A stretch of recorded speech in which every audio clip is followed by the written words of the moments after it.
Peri engineering, arts and science, pharmacy, nursing மற்றும் physiotherapy கல்லூரிகள் சென்னை இந்தியாவில் சிறந்த உள்கட்டமைப்பு கொண்ட கல்லூரிகளில் ஒன்று. 100% வேலை வாய்ப்பினை உறுதி செய்யும் சாதனை. ஆயிரக்கணக்கான பிற கல்லூரி மாணவர்களுக்கும் வேலை தந்த பெருமை. பெரி, எங்கள் கண்களில் உங்கள் கனவுகள்.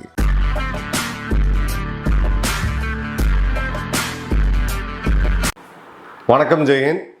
மத்திய அரசாங்கம் இப்போ நேஷ்னல் செக்யூரிட்டியில் எனர்ஜி செக்யூரிட்டியை ஒரு டாப் மோஸ்ட் ப்ரையாரிட்டியில் எடுத்திருக்காங்க.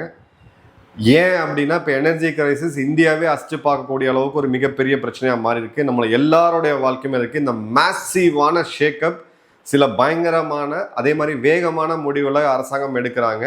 அது என்னன்றதை பார்ப்போம். அதில் நம்பர் 1 இப்போ இருக்கக்கூடியது நம்மளுடைய எனர்ஜி டிபெண்டன்சி. இந்தியாவுடைய 87% ஆயில் அண்ட் கேஸ் அப்படின்றது நம்ம வெளிநாடுகளை நம்பி தான் இருக்கிறோம்.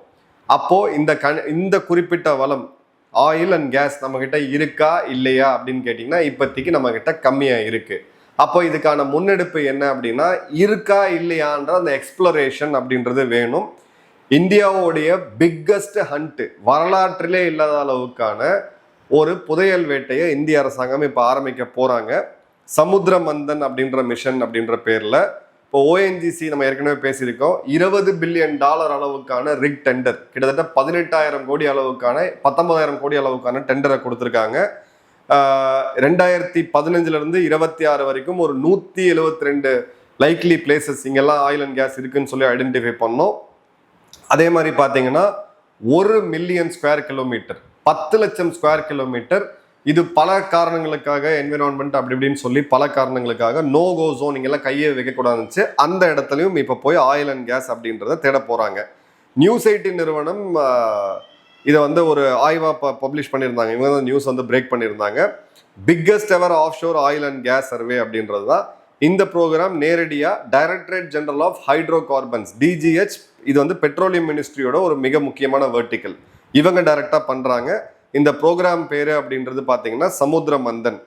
பிரதமர் மோடி அவர்களுடைய national deep water exploration mission 2025 இதை அனௌன்ஸ் பண்ணியிருந்தாங்க. $20 பில்லியன் இதற்கான இன்வெஸ்ட்மெண்ட்டு. இதற்கான அறிவிப்பு பார்த்தீங்க அப்படின்னா மே 14 பெட்ரோலியத்துறை அமைச்சர் ஹர்தீப் சிங் பூரி அவர்கள் கொடுத்திருந்தாங்க. நம்மளுடைய இந்திய அரசு நிறுவனமான ONGC இதை முன்னெடுக்கிறாங்க. ஆல்ரெடி பார்த்தீங்க அப்படின்னா கடந்த 8 வருடங்களில் கிட்டத்தட்ட ஒரு 4,500 கோடி இதில் ஏற்கனவே அவங்க செலவு பண்ணியிருக்கிறாங்க. இது தவிர $20 பில்லியன் அளவுக்கான ரிக் டெண்டரையுமே கொடுத்துருக்காங்க. ஸோ இப்போ இந்த கீ சர்வே ஏரியா, திரும்பவும் சொல்கிற, நூற்றுக்கணக்கான காணொலிகள் உங்களை குழப்பறதுக்கு வரும். நீங்களும் இங்கே நம்மளுடைய நண்பர்களுக்கு, உங்களுடைய நண்பர்களுக்கு எது கரெக்டான இன்ஃபர்மேஷன் அப்படின்றத கொடுங்க. ஏன்னா இப்போ இந்த ஃபுல் டைம் போராளிஸு இது நாள் வரை லட்சக்கணக்கில் பாறையை உடைச்சு, மலையை உடைச்சு, ஆற்றை எடுத்து, மண் எடுத்து, தோண்டி எடுத்துகிட்டு போகும்போது சைலண்டாக இருந்தவங்க இந்தியாவுடைய எனர்ஜி செக்யூரிட்டிக்கு எடுக்கக்கூடிய சில ஸ்ட்ராட்டஜிக் முடிவுகளை மக்களை குழப்பி மக்களை வேற இடத்துக்கு கொண்டு போகிறதுக்கான முன்னெடுப்புகள் எடுப்பாங்க. இப்போ எந்தெந்த இடத்துல எக்ஸ்ப்ளோரேஷன் பண்ண போகிறாங்க, இங்கே ஆயில் அண்ட் கேஸ் இருக்கா இல்லையா, ஹைட்ரோ கார்பன்ஸ் அப்படின்றது. ஃபஸ்ட்டு பார்த்தீங்க அப்படின்னா கேஜி கிருஷ்ணா கோதாவரி பேசின். இது நம்மளுடைய பே ஆஃப் பெங்கால் ஈஸ்ட் கோஸ்டில். அந்தமான் நிக்கோபார் பேசின், இது பார்த்தீங்க அப்படின்னா அந்தமான் கடல் பகுதிகளில் இருக்குது. KG basin, Krishna Godavari basin, இந்த கடல் பகுதிகளில் போய் எடுக்கும் பொழுது கேஸ் ஃபீல்ட்ஸ் அங்கே இருக்குது. எவ்வளோ இருக்குது, அதை எடுக்கக்கூடிய அளவுக்கு அங்கே இருக்கா, அதாவது நீங்கள் எடுக்கக்கூடிய காஸ்ட்டு, இந்த கேஸோடைய அவுட்புட் அதிகமாக இருக்கணும் நீங்கள் எடுக்கக்கூடிய அப்போ தான் அது ப்ராஃபிட்டபுளாக இருக்கும். அந்தமான் நிக்கோபார் எடுத்தீங்க அப்படின்னா கிட்டத்தட்ட 371 MMTOE அந்த அளவுக்கு பொட்டன்ஷியல் இருக்குது அப்படின்னு சொல்கிறாங்க. அடுத்தது பார்த்தீங்கன்னா ஈஸ்ட் கோஸ்டில் ஒடிசா மாநிலத்தில் இருக்கக்கூடிய மகாநதி பேசின். அதன் பிறகு வெஸ்ட் பெங்காலில் இருக்கக்கூடிய பே ஆஃப் பெங்கால் இருக்கக்கூடிய பெங்கால் பேசின். அதன் பிறகு அரபிக் கடலில் குஜராத்தில் இருக்கக்கூடிய சௌராஷ்டிரா பேசின். அதன் பிறகு பார்த்தீங்கன்னா வெஸ்ட் கோஸ்டில் இருக்கக்கூடிய கேரளா கொங்கன் பேசின். அதன் பிறகு எக்ஸ்டெண்டட் கான்டினென்டல் ஷெல்ஃப்னு சொல்லக்கூடிய ECS, அதாவது 200 நாட்டிக்கல் மைலுக்கு அப்பாற்பட்ட தொலைவில் இருக்கக்கூடிய இந்தியாவுடைய எக்ஸ்க்ளூசிவ் எக்கனாமிக் ஜோன். இப்போ ஏன் இந்த அவசரம், எதுக்கு இவ்வளோ பெரிய ஒரு ஆயில் எக்ஸ்ப்ளோரேஷன்? இதை கிட்டத்தட்ட 10 லட்சம் ஸ்கொயர் கிலோமீட்டர் போய் தேடி இந்த ஆயில் அண்ட் கேஸை ஏன் எடுக்கிறோம்னா, ஆப்வியஸாக தெரியும், ஸ்ட்ரெயிட் ஆஃப் ஹார்மோஸில் நம்ம ஆயில் டிபெண்டன்சி அப்படின்றது மிகப்பெரிய ஷாக்கை நம்ம சந்திச்சிருக்கோம். $70 இந்த இப்போ பேரல் வந்து பார்த்தீங்கன்னா கிட்டத்தட்ட $120 போயிருக்கு. குரூட் ஆயில் சப்ளை டிஸ்டர்ப் ஆயிருக்கு, எல்பிஜி டிஸ்டர்ப் ஆயிருக்கு, எல்என்ஜியும் டிஸ்டர்ப் ஆயிருக்கு. இப்போ இந்த இடத்துல நம்மளுடைய டிபெண்டன்சி அப்படின்றது 87% இருந்தது, இன்னும் அதிகரித்து 89% இருக்குது. ஸோ நமக்கு நம்ம நாட்டில் இருக்கக்கூடிய கனிம வளங்கள் இருக்கா இல்லையா அப்படின்றத ஆய்வு செய்ய வேண்டிய கட்டாயம் இப்போ வந்துருச்சு. இது போர்க்கால அடிப்படையில் நேஷனல் செக்யூரிட்டியில் டாப் மோஸ்ட் செக்யூரிட்டியா எனர்ஜி செக்யூரிட்டியை வச்சு கொண்டு வர போறாங்க. 2016 இந்த ப்ரோக்ராம் வந்து அப்போ லான்ச் ஆச்சு. இப்போ நிறைய பேருக்கு தெரியாது, நேஷனல் செஸ்மிக் ப்ரோக்ராம் அப்படின்னு சொல்லிக்கூடி என்எஸ்பின்னு சொல்லி லான்ச் பண்ணாங்க. 46,960 லட்சம் ஸ்கொயர் கிலோமீட்டர் அளவுக்கான ஏரியாவை 2D செஸ்மிக் அப்படின்னு சொல்லக்கூடிய முறையை பயன்படுத்தி டேட்டா அக்வயர் பண்ணாங்க. 2014 ஹெல்ப் அப்படின்ற ஒரு திட்டம் உருவாச்சு, hydro carbon exploration and licensing policy அப்படின்றது. ஏன்னா எக்ஸ்ப்ளோரேஷன் பண்ணி உங்களுக்கு அந்த கட்டாயம் உங்களுக்கு ஆயில் கிடைக்குமா அப்படின்றது தெரியாது. ஸோ இது ஒரு ஸ்பெகுலேட்டிவாக இருக்கிறதுனால தனியார் நிறுவனங்களையும் உள்ளெடுக்கிறதுக்கான அந்த ரெவென்யூ ஷேரிங் மாடலை கொண்டு வந்தாங்க. 2018க்கு பிறகு OALP அப்படின்ற திட்டம் முடிவாச்சு, ஓப்பன் ஏக்கரேஜ் லைசன்சிங் பாலிசி அப்படின்றது. 100% FDA இதுக்கு ஓகே, யார் வேணாலும் வந்து ஆய்வு பண்ணலாம். எவ்வளோ இருக்குன்றதை பொறுத்து அவங்க ஆயில் எக்ஸ்ப்ளோரேஷன் காஸ்ட்டை அவங்க நிறுவனத்துக்கு எடுத்து கொடுத்துட்டு அதற்கு பிறகு வரக்கூடிய ஆயில் அண்ட் கேஸோடைய ரெவென்யூவை நம்ம ஷேர் பண்ணக்கூடியது. 2022 10 லட்சம் ஸ்கொயர் கிலோமீட்டர் நோகோ ஜோன். இப்போ அந்தமான் அப்படின்னா இல்லை நாங்கள் எதுவுமே பண்ணக்கூடாது அப்படின்னு சொல்லி சில வச்சுருந்தாங்க, சில கட்டுப்பாடுகள்லாம் அதெல்லாம் தளர்த்தப்பட்டுச்சு. March 2025 oil field regulation and development amendment ஆக்டை பாராளுமன்றத்தில் பாஸ் பண்ணுறாங்க. 2025 சமுத்திர மந்தம் மிஷன் அப்படின்றது பிரதமர் அவர்களால் லான்ச் பண்ணப்படுது. பிப்ரவரி 2026 OALPயோடைய பிட்டு வந்து ஓப்பன் பண்ணுறாங்க. 25 பிளாக்காக பிரித்து 1.82 லட்சம் ஸ்கொயர் கிலோமீட்டருக்கான ஏரியா, வேர்ல்டோட லார்ஜஸ்ட் ENP ரவுண்டுன்னு இதை சொன்னாங்க. மார்ச் மாதம் ONGCயோட 19,000 கோடி மதிப்பிலான ரிக் டெண்டர் வந்து ஃப்ளோட் ஆகுது. 20ஆம் தேதி அதுக்கு உண்டான ப்ரீ பிட்டிங் அப்படின்றது நடக்குது. மார்ச் 30ஆம் தேதி OLPயோடைய 11வது சுத்து லான்ச் பண்ணுறாங்க. இந்த முறை 21 பிளாக்கு, கிட்டத்தட்ட 80,000 சதுர kilometre. May 14 $20 billion plus seismic data acquisition இன்வெஸ்ட்மெண்ட்டை அறிவிக்கிறாங்க. இப்போ பார்த்தீங்க அப்படின்னா மே 16ஆம் தேதி நியூஸ் 18 இந்த நியூஸை பிரேக் பண்ணுறாங்க. Biggest ever of sure survey அப்படின்றத இந்திய அரசாங்கம் அஃபிஷியலாக இப்போ லான்ச் பண்ணுறாங்க அப்படின்றத பார்க்குறோம். ஸோ நமக்கு இது மேக்ரோ எக்கனாமிக்ஸில் பார்த்தோன்னா 6 முக்கியமான விஷயங்களை ஃபஸ்ட்டு பார்க்கணும். அதாவது ட்ரேட் டெஃபிஷியன்ட், நம்ம இறக்குமதி அதிகமாக பண்ணி ஏற்றுமதி கம்மியாக பண்ணுறது அப்படின்றது ஒரு $15 பில்லியன். இது இந்தியாவால் எதுவுமே பண்ண முடியாது, ஏன்னா நம்ம இம்போர்ட் பண்ணக்கூடியது எனர்ஜி. அதே மாதிரி இன்ஃப்ளேஷன் டிரான்ஸ்மிஷன், பெட்ரோல் டீசல் கச்சா எண்ணெய் விலை ஏறுச்சுன்னா அதோடைய உற்பத்தி விலை ஏறும், கொள்முதல் விலை ஏறும், உற்பத்தி விலை ஏறும், அதை டிரான்ஸ்போர்ட் பண்ணக்கூடிய விலை அப்படின்றது ஏறும், ரீட்டைல் விலை ஏறும்போது அடுத்தது லாரி வாடகை, கார் நம்ம பயன்படுத்தக்கூடியது, நம்ம பயன்படுத்தக்கூடிய எல்லா காஸ்ட்டும் ஏறுன்ற போது விலைவாசியும் ஏறும். இது ஒரு மிகப்பெரிய ஒரு பிரச்சனை. அதே மாதிரி இப்போ பண்ணக்கூடிய இந்த 20 பில்லியன் முதலீடு, 18,000 கோடி முதலீட்டில் நம்ம போய் இப்போ எண்ணெய் இருக்கா, கச்சா எண்ணெய் இருக்கா, கேஸ் இருக்கான்னு தேட போகும்போது ஒரு 20% நமக்கு கம்மி பண்ண முடிஞ்சா கூட இதோடைய ரிட்டர்ன் பார்த்தீங்க அப்படின்னா நமக்கு அந்த எக்ஸ்ப்ளோரேஷன் செலவை கிட்டத்தட்ட 6 மாதத்தில் இந்தியாவால், ஒரு வருடத்துக்குள்ளே இந்தியாவால் மீண்டு எடுக்க முடியும் அப்படின்னு பார்க்குறோம். அதே மாதிரி நேச்சுரல் கேஸை எனர்ஜி மிக்ஸ் ஷேரில் வந்து பார்த்தீங்கன்னா 6.83% இருக்குது 2024.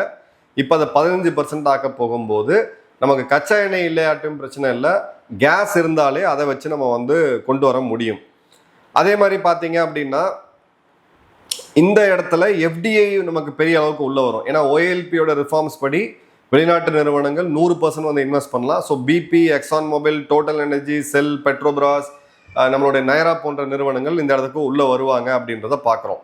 இதில் ரியாலிட்டி என்ன அப்படின்னு பார்த்தீங்கன்னா, ஒரு வேளை இல்லை, கடவுள்கிட்ட வேண்டிக்கிறோம் அங்கே வந்து கேஸ் இருக்கணும்னு சொல்லிட்டு இருக்குது. இது நம்ம போய் கொலாபரேட் பண்ணி எடுத்துகிட்டு வரும்பொழுது இதோடைய ரியலிஸ்டிக் டைம் லிமிட் அப்படின்னு எடுத்திங்கன்னா அந்த எண்ணெயை எடுத்து கேஸை எடுத்து நம்ம பயன்பாட்டுக்கு கொண்டு வரதுக்கு குறைஞ்சது ஒரு 10 வருடம் ஆகும். ஸோ 10 வருடத்துக்கு பிறகு வரக்கூடிய தலைமுறையினருக்கு, ஃபியூச்சர் தலைமுறையினருக்கு நம்ம இன்னைக்கு பண்ணக்கூடிய ஒரு மிக முக்கியமான இன்வெஸ்ட்மெண்ட். பிளஸ் இந்த டீப் எக்ஸ்பிளனேஷன்ன்றது வெறும் ஆயில் அண்ட் கேஸ் மட்டும் கிடையாது, கிரிட்டிக்கல் மினரல்ஸையும் தேடுவாங்க. சென்னையில் இருக்கக்கூடிய National Institute of Ocean Technology, NIOT, இந்த பள்ளிக்கரணை பக்கம் நீங்கள் பார்த்துருப்பீங்க. அவங்க வந்து இப்போ ஒரு பெரிய டிஸ்கவரியை பண்ணியிருக்கிறாங்க இந்து மகா சமுத்திரத்தில். நிக்கேல், கோபால்ட், மேங்கனீஸ், இது மூணுமே. ஸோ இந்த மூணுமே நமக்கு அடிஷ்னல் போனஸாக கிடைக்கும் போது எலக்ட்ரிக் வெஹிக்கிளில் நம்ம தன்னிறைவு பெறலாம். எலக்ட்ரிக் வெஹிக்கிளில் தன்னிறைவு பெற்றோம் அப்படின்னா நேச்சுரலாகவே பெட்ரோல் டீசலோடைய டிமாண்டை வந்து குறைக்கும். ஸோ இனி சமூக ஆர்வலர் இதெல்லாம் பேசினா கூட இவங்க ஒரு அடிப்படை விஷயம் அப்படின்றது எனர்ஜி, அது இல்லாமல் நம்ம இயங்க முடியாது. விவசாயம் இன்னைக்கு டிராக்டர் இல்லாமல் இயங்க முடியாது. விவசாய பொருட்கள் பெட்ரோல் டீசல் இல்லாமல் நம்ம இன்னொரு இடத்துக்கு கொண்டு போக முடியாது. ஸோ அடிப்படை எனர்ஜி செக்யூரிட்டியில் என்விரான்மெண்ட் ஓரளவுக்கு பாதிக்காத அளவுக்கான அந்த பேலன்ஸ்ட் அப்ரோச்சை எடுக்கணும். இதை வந்து ஒரு நேஷனல் செக்யூரிட்டி மிஷனாக கொண்டு வரணும். இப்போ இந்த மாதிரியான ப்ராஜெக்ட்ஸ் முன்னெடுக்கும் போது இதுக்கு வந்து பிரச்சனை பண்ணக்கூடிய, கண்மூடித்தனமாக மக்களை குழப்பக்கூடிய கூடங்குளம் பிரச்சனை வரும் பொழுது அதற்கான சரியான மனிதர்கள் யார்?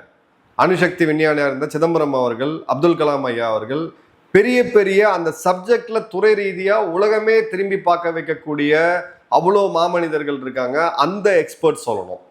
அதன் பிறகு பார்த்தீங்க அப்படின்னா, ஒருவேளை நமக்கு அவங்க மேலேயே நம்பிக்கை இல்லை அப்படின்னா வெளிநாட்டில இருந்து ஆய்வு குழுவை கூட்டு வந்து அவங்களுக்கு உண்டான அந்த ஆடிட்டிங் சார்ஜஸை கொடுத்து பண்ணணும். இது எல்லாத்தையும் விட்டுட்டு தடி எடுத்தவங்கலாம் தண்டல்காரங்க அப்படின்ற மாதிரி எத்தனை வீடியோஸ் அந்த டைம்ல சர்க்குலேட் ஆச்சுன்னு பாருங்க. ஏன்னா நேஷனல் செக்யூரிட்டியில எனர்ஜி செக்யூரிட்டி டாப் மோஸ்ட். இப்போ 3 ரூபா பெட்ரோல் விலை, டீசல் விலை ஏறுதுன்னு நம்ம கவலைப்பட்டோம் அப்படின்னா இந்த இடத்துல தன்னிறைவு பெய்ய வேண்டிய கட்டாயம் நமக்கு இருக்கு. நம்மளுடைய ஃபியூச்சர் ஜென்ரேஷனை செக்யூர் பண்றதுக்கான இன்வெஸ்ட்மெண்ட் இது.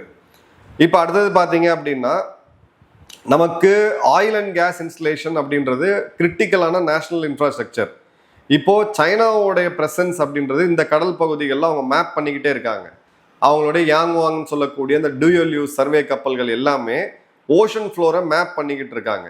ஸோ நாம இல்லாட்டியும் இந்த எனர்ஜியை வந்து நாளைக்கு இலங்கையோட எக்ஸ்க்ளூசிவ் எக்கனாமிக் ஜோனும் இந்தியாவோடதும் பார்த்தீங்கன்னா நிறைய இடத்துல ஓவர்லாப் ஆகும். அவங்க உள்ள வரதுக்கான வாய்ப்புகள் இருக்கு. ஸோ எந்த கடல் பகுதியை நீங்க வந்து காப்பாற்றணும், நூற்றுக்கணக்கான ஆயில் ரிக்ஸ் இருக்கு வளைகுடா நாடுகளில். அதே கடல் பகுதிகளில் நம்மளுடைய சேனலுடைய அன்பர்கள் நூற்றுக்கணக்கான பேர் வேலை செஞ்சுட்டு இருக்காங்க. எந்த விதமான ஒரு பெரிய என்விரான்மெண்டல் இம்பேக்ட்லாம் கிடையாது. அதனால அதே மீறி நம்ம வந்து பண்ணல அப்படின்னா எதிரி நாடு வந்து நம்ம பகுதிகளில் வந்து எடுத்துட்டு போகும்போது அப்போ அந்த என்விரான்மெண்டல் வருமா வரலையான்னு நம்ம பார்க்கணும். அடுத்தது பார்த்தீங்க அப்படின்னா இந்தியாவுக்கு ஒரு கயானா மூமெண்ட் அப்படின்றது அந்தமான் தான். ஹிஸ்டாரிக்கல் சர்வே 1980களில் அப்போ இந்திரா காந்தி அவர்கள் பிரதமராக இருந்தபோது ஓஎன்ஜிசி வந்து இந்த சர்வேயை பண்ணாங்க. அதன் பிறகு பார்த்தீங்கன்னா ஒரு 2017 hydro carbon resource assessment study படி எடுத்தீங்கன்னா 371 மில்லியன் மெட்ரிக் டன் அளவுக்கான ஆயில். இது கயானாவை விட அதிகம். இந்தியாவுடைய எனர்ஜி நீடை கிட்டத்தட்ட ஒரு 300-400 வருடங்களுக்கு எந்த இறக்குமதியுமே இல்லாமல் எடுத்துகிட்டு போகக்கூடிய அளவுக்கு நமக்கு வந்து எனர்ஜி செக்யூரிட்டியை கொடுக்கும். 2025 பெட்ரோலியம் துறை அமைச்சர் ஹர்தீப் சிங் பூரி அவர்கள் என்ன சொன்னாருன்னு பார்த்தீங்கன்னா இந்த ரிசர்வ் அந்தமான்ல மட்டுமே நமக்கு கிடைக்கக்கூடியது கயானா நாட்டை விட அதிகம் அப்படின்னு சொல்லியிருந்தாரு. ஆனால் இதுக்கு முன்னாடி இருந்த காங்கிரஸ் அரசாங்கத்தெலாம் பார்த்தீங்கன்னா அந்தமான் வந்து ஒரு நோகோ ஜோனாக வச்சுருந்தாங்க. என்விரான்மெண்டல் இஷ்யூஸ், அங்கே இருக்கக்கூடிய லாபிஸ் ப்ளஸ் ட்ரைபல் குரூப்ஸோட ரைட்ஸு, அவங்களுடைய வாழ்வாதாரம் எல்லாம் இருக்குது. அவங்க வாழ்வாதாரம் பாதிக்கப்படக்கூடாது, டவுட்டே கிடையாது. அங்கே இருக்கக்கூடிய காடுகள் அழிக்கப்படக்கூடாது, டவுட்டே கிடையாது. ஆனால் எக்ஸ்ப்ளோரே பண்ணக்கூடாது அப்படின்றது ஒரு லாஜிக்கலான பேச்சு கிடையாது. எந்த அளவுக்கு நம்ம ப்ரெஷரில் இருக்கிறோம் அப்படின்றது தெரியும். இப்போ ஓஎன்ஜிசிக்கு 2 பிளாக் இருக்கு. இந்த ஓஏஎல்பி திட்டத்தின் கீழே இந்திய அரசு நிறுவனம் ஓஎன்ஜிசிக்கு 2 இருக்கு. இதுல வந்து 22,000 ஸ்கொயர் கிலோமீட்டர் அவங்க வந்து ஏற்கனவே பண்ணி முடிச்சிட்டாங்க. அல்ட்ரா டீப் வாட்டர் ட்ரில்லிங் வந்து இப்போ பண்றதுக்கான வேலையை ஆரம்பிச்சிருக்காங்க. இதே மாதிரியான ஒரு டிஸ்கவரி தான் கயானால ஒரு முறை பண்ணாங்க. 11 பில்லியன் பேரல் அப்படின்ற அளவுக்கானது. கிட்டத்தட்ட இதுல ஒரு 10% கிடைச்சா கூட நமக்கு வந்து பார்த்தீங்க அப்படின்னா இப்போ இருக்கக்கூடிய கன்செப்ஷன் படி 4 வருடத்துக்கான கச்சா எண்ணெய் நமக்கு வந்து பூர்த்தி ஆகிடும். 4 வருடம் உலகத்தில் எந்த போர் நடந்தாலும் இந்தியாவுடைய வளர்ச்சியை யாராலையுமே தடுக்க முடியாது. உலக நாடுகள் சஃபர் ஆகும்போது இந்தியா வளர்ந்துச்சு அந்த பீரியடில் அப்படின்னா வெளியில் இருக்கக்கூடிய முதலீடுகள் எல்லாமே இந்தியாவுக்குள்ளே வரும். இதுதான் இதுக்கு பின்னாடி இருக்கக்கூடிய மேக்ரோ எக்கனாமிக்ஸு. ஸோ நமக்கு ஒரு பெரிய ஓவர் டியூ. ஏற்கனவே நம்ம இதை பற்றி சொல்லியிருக்கோம், உலக வல்லுநர்களே சொல்லியிருக்காங்க, India will do best when it is under pressure. இந்தியாவில் எப்போ பிரச்சனை வந்ததோ அன்னைக்கு பார்த்தீங்க அப்படின்னா ஒரு மிகப்பெரிய லெவலில் இந்தியா வந்து ரியாக்ட் பண்ணோம். அது ஒரு தூங்கிட்டு இருக்கக்கூடிய யானை எந்திரிச்சு நிற்கக்கூடிய ஒரு தருணம் அப்படின்றது வரும். இப்போ எனர்ஜி செக்யூரிட்டியில் அது வந்திருக்கு. இந்த இடத்துல கடவுளோட அருளால் நமக்கு ஆயில் அண்ட் கேஸ் கிடைச்சி வெகு விரைவில் நம்ம தன்னிறைவு பெறணும் இதுலன்றதுல எந்த விதமான டிஃபரன்ஸ் ஆஃப் ஒப்பீனியன் இருக்க முடியாது. உங்கள் கருத்துக்களை மறக்காமல் கமெண்ட் பாக்ஸில் போடுங்க. நன்றி, வணக்கம், ஜெயஹிந்த்.